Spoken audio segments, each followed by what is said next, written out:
अस्सलाम वालेकुम दोस्तों, एक बार फिर से चाइना से खबरें आ रही हैं एक वायरस के फैलने की।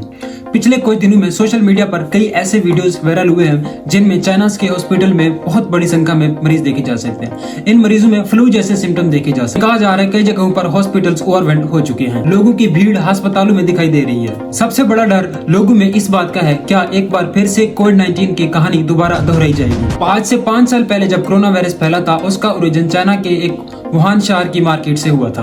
अब चाइना की एक सरकारी वेबसाइट ग्लोबल टाइम्स के हिसाब से नॉर्थ चाइना के एरियाज में बीजिंग का शहर, चुंगिंग का शहर और साउथ चाइना में जिंगांग का शहर, यहाँ पर इस वायरस के सबसे ज्यादा केसेस देखने को मिले हैं। इस वायरस का नाम है HMPV का फुल फॉर्म है ह्यूमन मेटान्यूमो वायरस। ये नाम सुनते ही सबसे पहले लोगों के दिमाग में एक चीज आती है, अब ये कौन सी बीमारी आ गई, ये कौन सा नया वायरस आके टपका है। सच बात ये है कि लोगों, ये एक नया वायरस नहीं है, ये एक पुराना वायरस है जिसकी डिस्कवरी आज से 24 साल पहले साल 2001 में ही हो चुकी है। जहाँ एक तरफ कोविड-19 का ओरिजिन साल 2019 में हुआ था और यही वजह है उसका नाम कोविड-19 रखा गया। और ऐसा माना जाता है कि चमगादड़ों से ही ये वायरस फैला था। HMPV के केस में साइंस एक रिसर्च पे पहुंची है जिसमें ये वायरस 200 से 400 साल पहले चिड़ियों में ही पाया जाता था। तब से लेके अब तक ये वायरस खुद को बार बार बदलता रहा और अब ये वायरस चिड़ियों को इन्फेक्ट नहीं कर सकता। नेदरलैंड के देश में साल 2001 में पहली दफा आइडेंटिफाई किया गया कि ये वायरस इंसानों को इफेक्ट कर सकता है और वहीं से ही इसकी शुरुआत हुई है, आप कह सकते हैं। अब ऐसा नहीं है कि ये वायरस इतने सालों से छुप छुप कर बैठा रहा और 2025 का वेट करता रहा और 2025 में चाइना में उभर कर आ गया। ये वायरस हर सीजन के दौरान देखने को मिलता था। लोगों को ये वायरस अक्सर होता है और उन्हें लगता है ये कि मामूली फ्लू है जो कि वक्ती तौर पे होता है और बाद में खुद ही ठीक हो जाता है और उन्हें पता भी नहीं चलता कि उन्हें HMP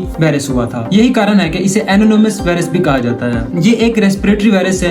यही कहा है कि ये कॉमन कोल्ड और इन्फ्लुएंजा, इसके सिम्टम्स मिलते जुलते हैं। एग्जैक्टली अगर बात की जाए तो जिन लोगों को ये होता है उन्हें बुखार हो सकता है, उन्हें फ्लू हो सकता है, खांसी हो सकती है, उन्हें बुखार हो सकता है, उन्हें फ्लू हो सकता है और उन्हें सांस लेने में परेशानी भी आ सकती है। वायरस का इंक्यूबेशन पीरियड जो है 3 से 6 दिन होता है। अगर ये एक बार इन्फेक्शन हुआ है तो आपको 3 से 6 दिन का समय लग सकता है ठीक होने में।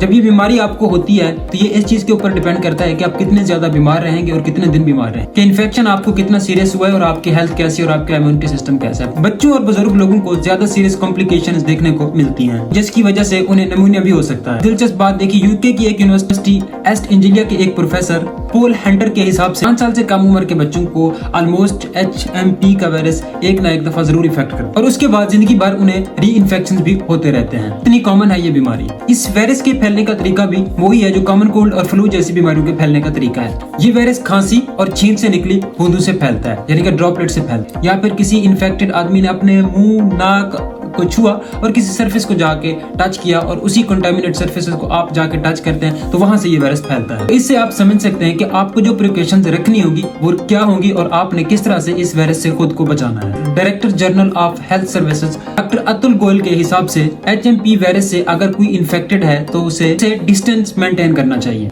खांसते हुए, चीखते हुए या एक रुमाल का इस्तेमाल कीजिए या फिर एक कपड़े का इस्तेमाल कीजिए। अगर रुमाल या कपड़ा आपके पास नहीं है तो फिर अपनी एल्बो का इस्तेमाल कीजिए ताकि दूसरों को इससे बचाएं। बहुत से लोग अपने हाथ का इस्तेमाल करते हैं लेकिन हाथ का इस्तेमाल करना बहुत गलत है क्योंकि जो भी ड्रॉपलेट्स होंगी वो आपके हाथ पे आकर लगेंगी। आप इन्हीं हाथों का इस्तेमाल करेंगे दरवाजा खोलने या किसी भी सरफेस को टच करने के लिए। ये बड़ा जनरल एडवाइस है। ये तब भी यूजफुल है जब आपको खांसी या जुकाम होता है। खांसते और चीखते वक्त हमेशा अपनी एल्बो का इस्तेमाल कीजिए। अगर आप बाहर कहीं जाते हैं, अगर आप इन्फेक्टेड हैं तो आप मास्क का इस्तेमाल लाजमी करिए। इसके अलावा रेगुलरली अपने हाथों को साबुन से धोते रहिए। चाहे आप इन्फेक्टेड हो या आप हेल्दी इंसान है, लेकिन अपने हाथों को जरूर धोते। अगर आपको इन्फेक्शन नहीं भी है तो आपको होने का चांस बहुत कम हो जाएगा इस तरह से, अगर आप रेगुलर हैंड वॉश करते रहते हैं। आप अपना हाथ अक्सर अपने मुंह और हाथ के पास लेके जाते हैं और पब्लिक प्लेसेस पर जाके अलग अलग जगहों पर जाके आप चीजों को टच करते रहते हैं। ट्रीटमेंट का जो प्रोसीजर है ज्यादातर हेल्दी लोगों को कोई ज्यादा करने की जरूरत नहीं पड़ेगी। आपको पानी पीती रहिए, आप हाइड्रेटेड रहिए और आप घर पर रेस्ट कीजिए और ज्यादातर आप लोग में 5 से 10 दिन या 5 से 10 दिन में आप खुद ही ठीक हो जाते हैं। प्रॉब्लम ज्यादा उन लोगों के लिए जिनका इम्यून सिस्टम ऑलरेडी कंप्रोमाइज है, जो ऑलरेडी किसी डिजीज में मुब्तला है या फिर ऑलरेडी शुगर वगैरह में या ओवर एज है, उन लोगों के लिए ये ज्यादा सीरियस है। एक्चुअली में ये वायरस कितना जानलेवा है, आपको कितना डरने की जरूरत है। जो ओवर एज है या ऑलरेडी किसी बीमारी में मुब्तला है, उन लोगों में ये वायरस सीरियस हो सकता है, उन्हें हॉस्पिटल में एडमिट करवाना पड़ सकता है। एक्चुअली में ये वायरस कितना जानलेवा है और कितने डरने की जरूरत है ये हम आगे बात करेंगे। अच्छा, दूसरी बात यह है कि इस HMP वायरस की कोई वैक्सीन अभी तक नहीं बनी। इवन के इस वायरस को आए हुए 24 साल हो चुके हैं लेकिन अभी तक इसकी कोई वैक्सीन नहीं बनाई। ऐसा नहीं है कि कोशिश नहीं करी, कई रिसर्चर्स ने इसके ऊपर बहुत ज्यादा कोशिश की, वैक्सीन बनाने की कोशिश की, लेकिन उसके असर को लेकर प्रॉब्लम्स आई। कुछ वैक्सीन वैक्सीन ऐसी थी जिसके ऊपर एनिमल ट्रायल किए गए थे, लेकिन उसका खास इफेक्ट नहीं हुए। कोशिश जरूर की थी वैक्सीन बनाने की,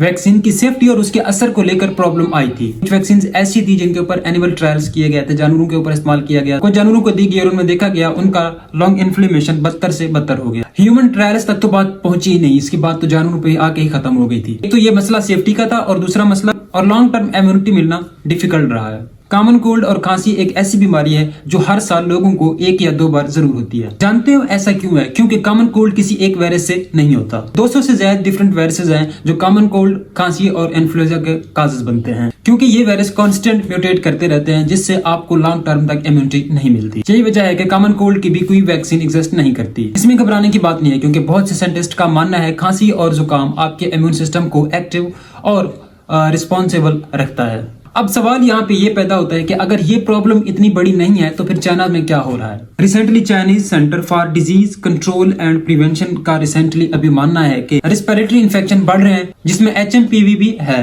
चाइनीज फॉरेन मिनिस्ट्री का कहना है कि पिछले साल की कंपैरिजन में इस बार रेस्पिरेटरी इलनेस के फैलने का स्केल बहुत कम है। पिछले एक्सपर्ट्स का कहना है कि इस स्टेज के कई देशों में सर्दियों में एक खराब फ्लू सीजन देखने को मिलता है, जिसमें बहुत से लोग मुतासिर हो। यही वजह है कि चाइना में भी एक खास सीजन में HMPV वायरस देखने को मिल रहा है। और अब इंडियन मीडिया ने इस न्यूज को बहुत ही ज्यादा बढ़ा चढ़ा कर दिखाया है। अब एक बार फिर टेंशन बढ़ने वाली है, क्योंकि चीन में अब एक नया वायरस यानी कि HMPV आतंक फैला रहा है। क्या फिर से एक बार लॉकडाउन लगने वाला है? कोरोना के बाद अब HMPV नाम के वायरस से आए दिन डर बढ़ता जा रहा है। चीन के वायरस ऐसे दिखाया हो कि जैसे दुनिया में कोई एक सुनामी तूफान आने वाला और दुनिया भर में दोबारा से लॉकडाउन लगने वाला हो।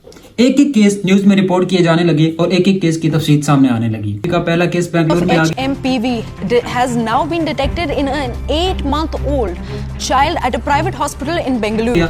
3 महीने की एक बच्ची और 8 महीने का एक बच्चा HMPV केस पॉजिटिव मिला। इन दोनों केसेस में कोई इंटरनेशनल ट्रैवल हिस्ट्री नहीं थी, यानी कि वो दोनों बच्चे इंडिया से बाहर ही कहीं नहीं गए थे, जिससे एक बार फिर से साबित होता है कि ये कोई नई बीमारी नहीं है। इसके बाद एक और केस गुजरात में 2 मंथ के ओल्ड बॉय में देखने को मिला और फिर गुजरात में भी एक 80 साल आदमी भी HMPV पॉजिटिव आया। लेकिन इन सभी केसेस में एक ने भी इंडिया से बाहर ट्रैवल नहीं किया। WHO की फार्मर चीफ सौम्या सुमंतन ने कहा HMPV कई सालों से इंडिया के लोगों को हो रहा है, लेकिन इसके बारे में ज्यादा बात नहीं होती थी। अब बात होने लगी है तो मीडिया ने बात को बढ़ा चढ़ा कर बयान कर रखा I है। think people have not heard about this name very much. Therefore, perhaps it's come as a bit of a shock. And it's all local. It's not that it's come from outside or it's come from China. Or Okay. It's been circulating in India for many years. इससे लोग shock हो गए हैं। उन्होंने ये भी कहा है कि HMPV कितना लोगों को हुआ, जिसमें नंबर का काउंट रखना मीनिंगलेस है, जिसमें कोई काउंटेबल नहीं है। लेकिन एक सवाल फिर भी यहाँ बनता है, चाइना की खबरें 2025 में कैसे पॉपुलर होने लगी हैं? इसमें कुछ हद तक कारण है चाइना की जीरो कोविड पॉलिसी। जब कोविड-19 चाइना में आया था तो चाइना ने एक बहुत ही खतरनाक लॉकडाउन लगाया था। ये लॉकडाउन बाकी ममालिक की निस्बत बहुत ज्यादा सख्त और लंबे टर्म के लिए था, लंबे अरसे के लिए था।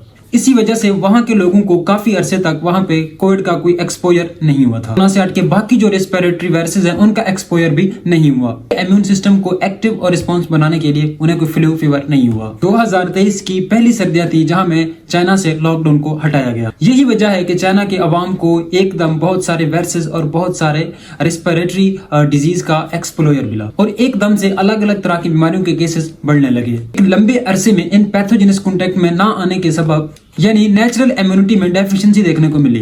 यही वजह है कि पिछली सर्दियों में फ्लू के केसेस काफी हद तक बढ़ गए थे चाइना में। इस बार एक बार फिर से स्पाइक देखने को रेस्पिरेटरी इलनेस में, लेकिन उतना बड़ा नहीं जितना बड़ा पिछले साल देखने को मिला था। वर्ल्ड हेल्थ ऑर्गेनाइजेशन ने भी HMP वायरस को वर्ल्ड हेल्थ इमरजेंसी नाफिज नहीं किया, लेकिन वो सिचुएशन को क्लोजली मॉनिटर कर रहे हैं। द वायर ने WHO के हवाले से बताया है कि HMPV का कोई म्यूटेशन रिपोर्ट नहीं किया गया, जिससे कोई बड़ा आउटब्रेक होने का शक। द गार्डियन में एक्सपर्ट का कहना है कि HPV is not like a कोविड-19, कि HPV कोरोना वायरस की तरह नहीं है। ये वायरस कोविड-19 जैसा नहीं है, ये वायरस कई सालों से मौजूद है। वजह है कि इसको लेकर लोगों में इस तरह की इम्यूनिटी मौजूद है।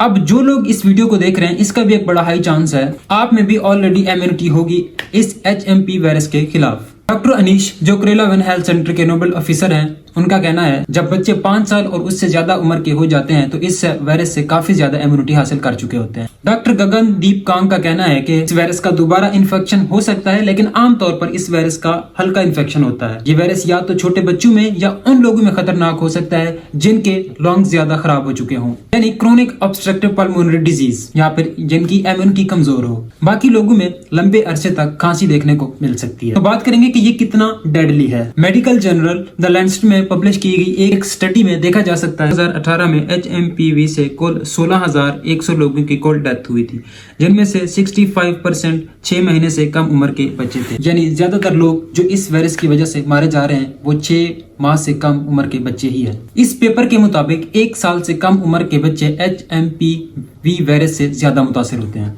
एक्चुअली में कितनी डेथ हुई है HMPV की वजह से, क्योंकि इसका एग्जैक्ट डेथ रेट कितना है ये पता करना मुश्किल है, क्योंकि कई सारी रिस्पिरेटरी बीमारियों का डेटा इसे ओवरलैप करता है। WHO की स्पोक पर्सन मार्गरेट हैरिस का कहना है कि HMPV वायरस का डेथ रेट जो है ना वेरी लो है। बहुत छोटे बच्चे जो 1 साल से कम उम्र के होते हैं वो ज्यादा मुतासिर होते हैं। इससे बीमारी से वो ब्लॉक हो सकते हैं क्योंकि उसकी इम्यूनिटी कम होती है। उन लोगों का इस वायरस से लड़ना बहुत मुश्किल है। अगर कोविड से इसे कंपैरिजन करो तो कोविड के इन्फेक्शन होने के बाद आपका मरने का डेथ रेट है 0.28%। इसे क्रूड मोर्टेलिटी रेट भी कहा जाता है, यानी कि अगर 1 लाख लोगों को कोविड हुआ है तो उनमें से 279 लोगों की डेथ हुई है। ऑब्वियसली ये दुनिया भर की एवरेज है, एग्जैक्टली जो है ना आपका रेट और इलाका इससे ज़्यादा इफेक्ट करता है। वहाँ पे हॉस्पिटल्स की फैसिलिटीज़ कैसी है, हॉस्पिटल में बर वक्त इलाज कैसे हुआ, तो ये सारी चीज़ें उसके ऊपर जो है ना इफेक्ट करती हैं। अगर इन्फ्लुएंजा की बात की जाए तो 1 लाख लोग जिन्हें इन्फ्लुएंजा की बीमारी होती है 1.8 लोगों की मौत होती है, यानी कि 0.0018% मोर्टेलिटी रेट है।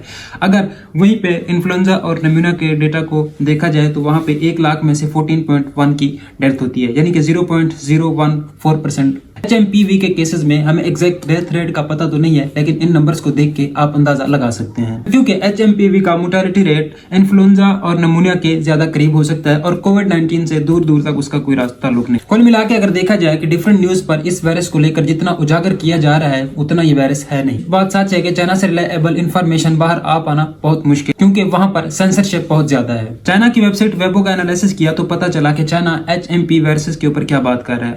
यहाँ से ये बात साबित हुई है कि चाइना में जो ये वायरस स्प्रेड कर रहा है उतना खतरनाक नहीं है जितना ये इंडिया के न्यूज के ऊपर दिखाया जा रहा है। लॉकडाउन रिस्ट्रिक्शंस लगने के भी कोई दूर तक साइन एंड सिम्टम्स नहीं है। चाइना ने ये बात खुद भी की है कि HMP वायरस का इस साल के नंबर जो है ना पिछले साल के नंबर से बहुत ज्यादा कम है। ज्यादा घबराइए मत और रेगुलर हाइजीन की प्रिकॉशन जो हमने दिए उनको फॉलो करिए और अपने इम्यून सिस्टम को स्ट्रांग बनाएं और इस वायरस से और भी दूसरे वायरस से लड़ने के लिए खुद को प्रिपेयर करें और आपका जो इम्यून सिस्टम है। इस बात को छोड़कर और भी बहुत से ज्यादा सीरियस मुद्दे हमारे मुल्क के अंदर चल रहे हैं जिनके ऊपर गौर करने की जरूरत है।